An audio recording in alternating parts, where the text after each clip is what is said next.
Hey guys, Telegram Sam here. If you don't already know, I have an Instagram. It's telegram_Sam_vinyl. So if you're on Instagram, check me out on there.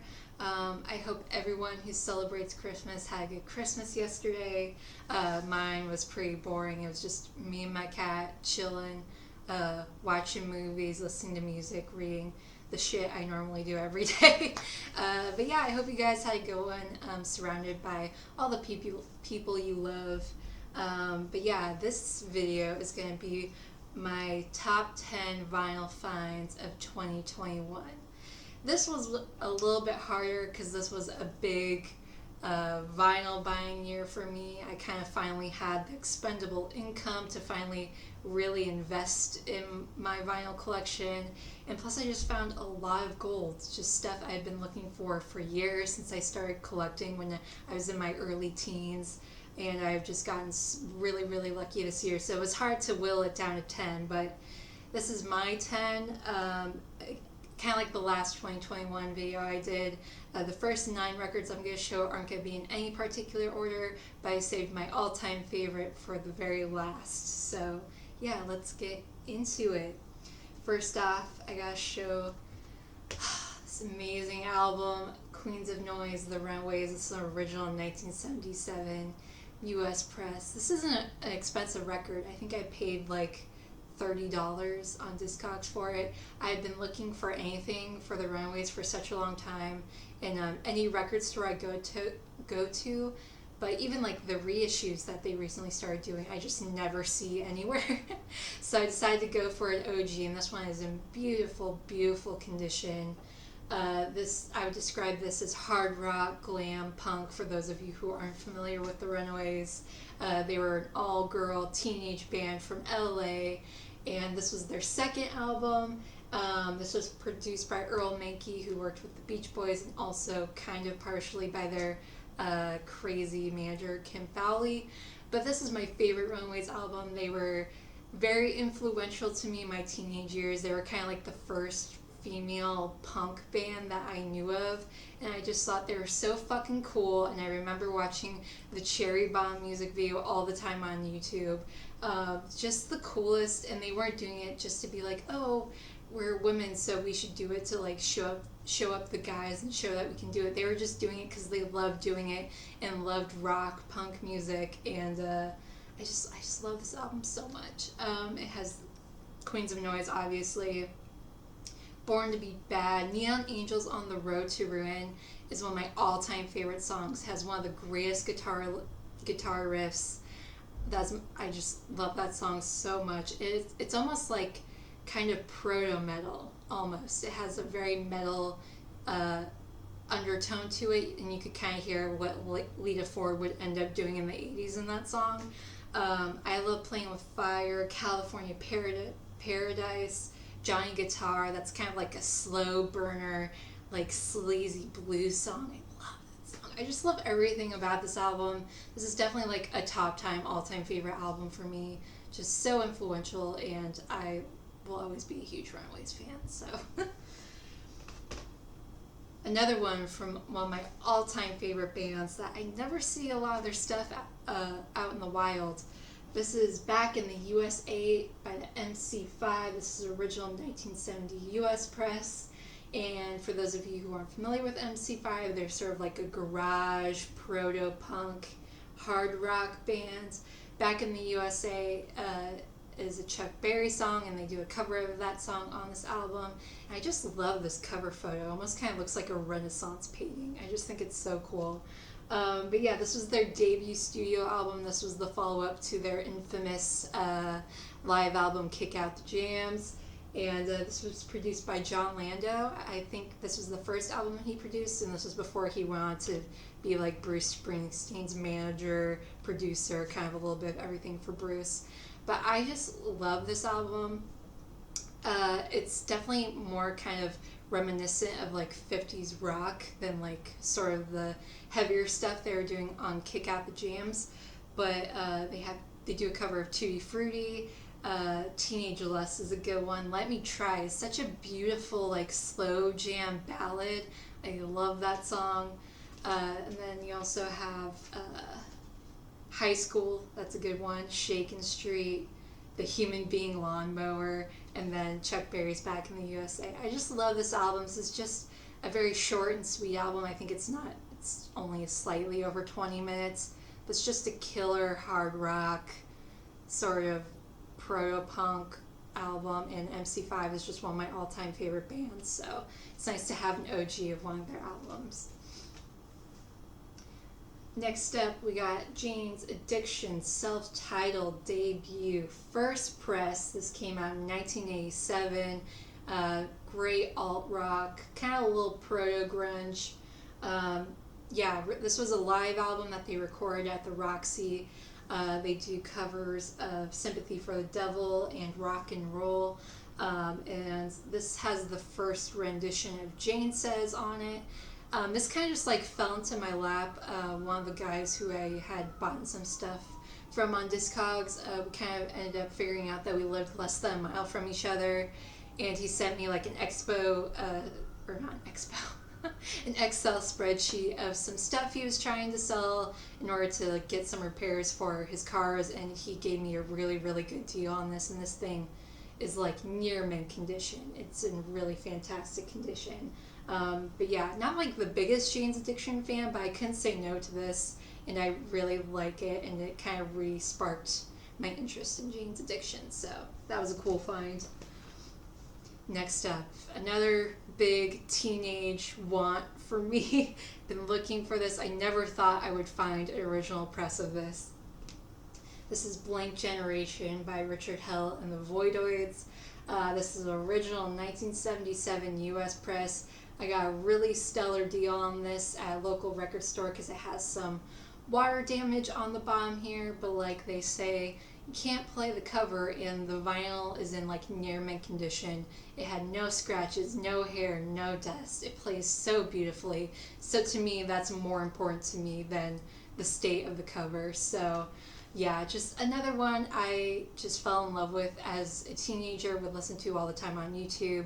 Richard Hell was kind of like my first punk rock crush, and I like literally freaked out when I saw this at one of my local record stores, nearly screamed audibly. But this is just such a classic in the whole New York 70s CBGB scene. Richard Hell was one of like the first bands, I think, or the first artists to ever play at CBGBs, so very influential of that whole punk rock 70s New York scene, and this is just one of the main staples of that scene. Just such an important punk, rock, slight pop album.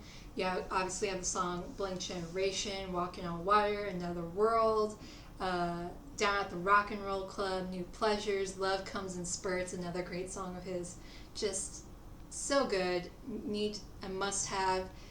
Even a good reissue. I think Rhino just recently did a reissue for Rocktober last year that I heard sounds really good.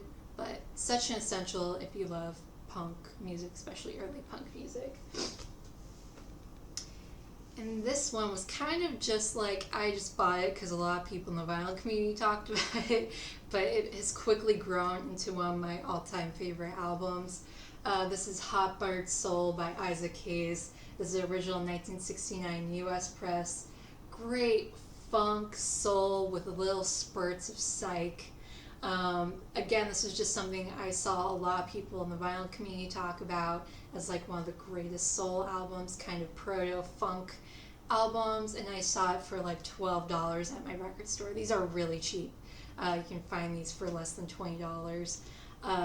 But yeah, his second studio album and his backing band were the Bar-Kays, and this only has 4 songs on it. The first song, Walk On By, oh my god, love that song. It's just such a slow burner, psych, rock, funk, soul album. It's one of my all-time favorite cover songs. That one's 12 minutes long. The second song, I'm not even going to try to say it, Hyperboliscolodemistic? Question mark, is 10 minutes long. One Woman is the short song at 5 minutes, and then you have By the Time I Get to Phoenix at 18 minutes. A lot of slow burner a great soul funk psych on this. I love just every song on here, just so killer. And yeah, considered one of the greatest soul albums. I think this is Henry Rollins' all-time favorite album. So if Henry Rollins likes it, I'm gonna like it. Speaking of Henry Rollins, another one I've been looking for years and cannot believe I found a somewhat early press of. This is My War by Black Flag. This originally came out in 1984, and I believe this might be a late 80s, early 90s press. But great hardcore punk, a little sludge metal-y.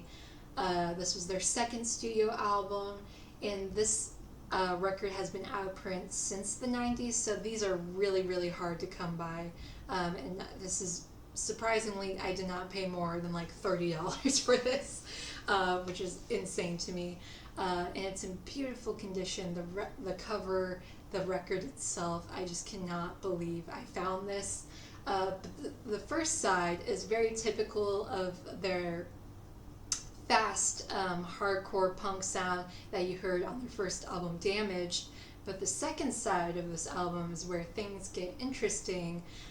They only have 3 songs on the second side, all over 5 minutes long, and they're very heavy proto sludge metal, like Melvin's, Flipper, just very influential, kind of like Black Sabbath-y.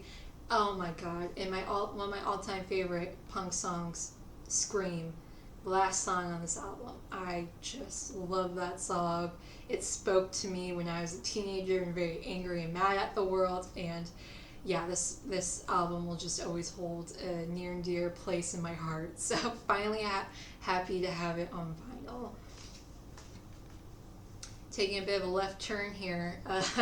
Next up, we got Heart-Shaped World by Chris Isaak. This is the original 1989 US press, and this is great, almost like rockabilly, western, pop music is kind of the best way I can describe Chris Isaak in this album. This is the album that has probably one of his most well-known songs, Wicked Game, on it. I was surprised how quickly these have gone up in price. I probably bought this back in like July or August for about $60, which is actually a little less than the median price at that time. And this thing is in like near mint condition. Just has some slight, side splits and stuff like that. The record is in beautiful condition, has the original inner insert. But now, like, the median price on these are like over $100. It's quickly going up in price. But this is such a killer album. Like I said, it has Wicked Game on it, but it also has Blue Spanish Sky, Forever Young, Kings of the Highway is a good one, Heart-Shaped World, Don't Make Me Dream About You, In the Heat of the Jungle. Just such a killer album by such an underrated artist. He's kind of seen as this like one-hit wonder, but any album from him I've really enjoyed, so really happy to finally have this. Next up, another hardcore punk classic, As Step by Minor Threat. This originally came out in 1983, and I think this is, again, like an late 80s, early 90s press. Their only solo or only studio album. They only ever released like EPs of collected singles that they had previously released. But yeah, Minor Threat, great hardcore punk figureheads in the whole 80s DC hardcore scene. And this was a very different album from them because they were actually on hiatus. They kind of broke up for about a year before they decided to kind of get back together and record this album. And a lot of their previous material was about, politics, the whole straight edge thing of not doing drugs, alcohol, thing that Ian MacKaye was pushing. But this record actually has a lot to deal about, interpersonal relationships that was going on with the band during that time. So it's kind of a left turn for them, but still such a great influential album in the hardcore punk scene. Next up, another punk album that was very influential to me as a teenager. This is Germ Free Adolescence by the X-Ray Spex. This is my all-time favorite punk album. I'm so glad the X-Ray Spex are in the last couple of years are finally getting the recognition they deserve. They were only together for around 2 or 3 years in the very early pioneers of the whole London or English punk scene. This album originally came out in 1978, and this is a 2017 U.S. press. Actually, British originals of these albums aren't that expensive. I think you can get one for about $100. But I think this was only like my second Discogs purchase, and I was still kind of scared, and I saw that this one was sealed. I was like, I would rather buy a sealed one for a little bit cheaper than a very expensive one and not know what the condition is going to be like. But yeah, such a great album. The only album they released while they were together in the 70s, and then they later put out an album when they reformed briefly in the 90s. But this is just the greatest. I remember I got introduced to them when I first started getting into punk when I was an early teen. I would watch all these punk rock documentaries on YouTube, and I was watching one about, the Sex Pistols and the whole London scene, the Clash, the Damned, whatever, and they had like a 2-minute blip about the X-Ray Spex, and I remember hearing the beginning of Oh Bondage Up Yours, where it's like little girl should be seen and not heard, oh bondage up yours, and just gets into it. And I just fell in love immediately and went down an X-Ray Spex rabbit hole and found out about this album. I'm like, oh my god, why does no one talk about how great they were? But yeah, Polystyrene, female, black singer. I think she was a teenager when she wrote and recorded this album. Just so good. If you're a punk fan and for some reason you don't know who the X-Ray Spex are, get your life right. This is such a great, important album that anyone who is even a fan of punk or just music in general should have. But you have Artificial, Warriors and Woolworths, Let's Submerge, Identity, I Am a Poser, which I think is one of the greatest punk rock songs ever. Germ Free Adolescence, The Day the World Turned Dayglow. I love this album so much. Just an all-time favorite. I cannot talk about the X-Ray Spex enough. So killer. And this one came on a Radioactive Green vinyl.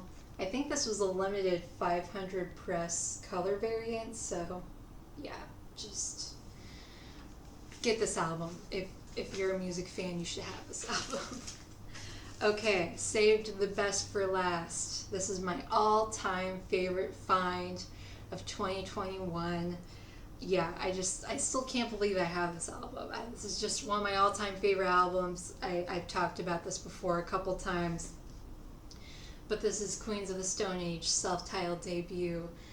This originally came out in 1998, and this is the 2011 reissued remaster. Not original. Original from 1998 will easily cost you over $1,000, so that's not going to happen, at least for now. But very happy to have this remaster that still goes for a good amount of money. I think this is the most expensive record, or one of the most expensive records in my collection. The most I paid for a record, I paid about $120 for this. But it's totally worth it. This is an album I've been wanting for years, and I never thought I would have, and I just got lucky one day, saw one for a really good price on Discogs, and just took the plunge, and I'm just so happy I did. Just so much better to listen to on vinyl. But yeah, great. If you don't know who the Queens of the Stone Age are, desert rock, hard rock, stoner rock. Features 3 additional songs that were on the original press. The other 3 songs are the bronze. These aren't the droids you're looking for, and Spiders and Vinegaroons. But I just love Queens of the Stone Age. They're one of my all-time favorite modern bands. And this to me is just such an interesting collection of music, because the band, a lot of the members of Queens of the Stone Age were from Caius, were huge pioneers of the whole stoner rock, Joshua Tree scene that was happening in the early 90s. And so it's interesting that they're taking music from that and sort of adding some like pop rock, 70s hard rock, progressive rock even at times. You can just really sort of hear them fooling around and kind of figuring out their sound that would later become more prominent on some of their more well-known albums like Songs for the Deaf and Like Clockwork.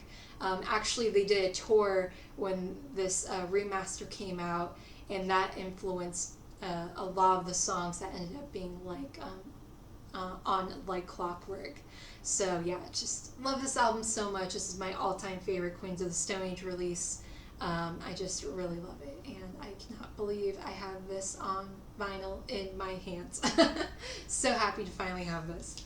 But yeah, that's all I have for you guys for the last video of this year. I'm so happy I took this vinyl community leap and started making videos almost a year ago. In January it'll be a year. That'll be my vinyl community anniversary. But this has just been such a great year for me, and I really owe that a lot to you guys and how amazing and supportive this community has been towards me. I've just been so greatly surprised by it, and I can't wait to see you guys in the next year. Alright, have a good one. Bye.